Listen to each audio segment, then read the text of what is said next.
beyond belief. What if I told you that an ancient spiritual practice could literally reshape your brain? Not figuratively, but physically. Forget fleeting mindfulness.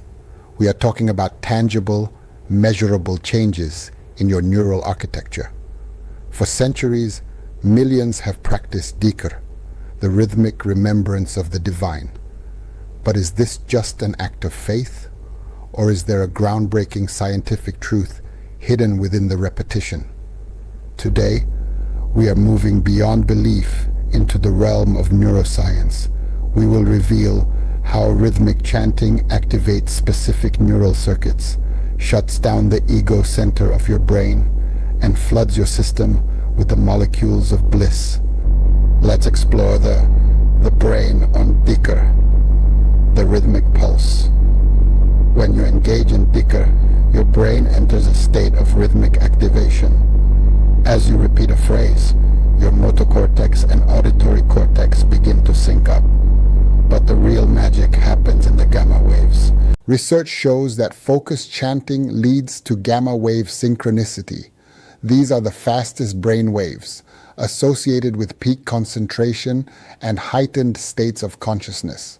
It's as if your brain is fine-tuning itself to a higher frequency.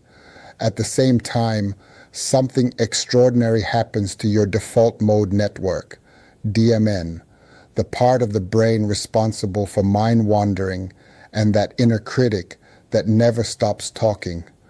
Dhikr effectively quiets this network. In that silence, you find what the ancients called presence and what scientists call clarity. The chemistry of bliss. Dhikr doesn't just change your thoughts, it changes your chemistry.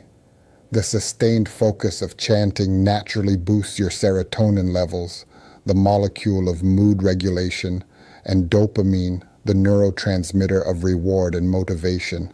But perhaps most importantly, it downregulates your stress response.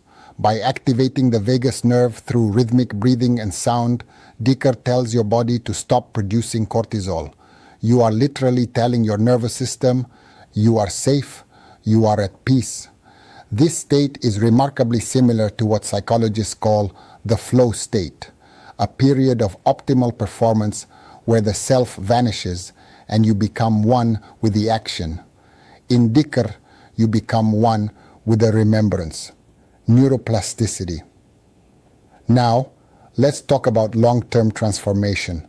Thanks to neuroplasticity, your brain isn't fixed. Consistent Dhikr practice can lead to measurable structural changes.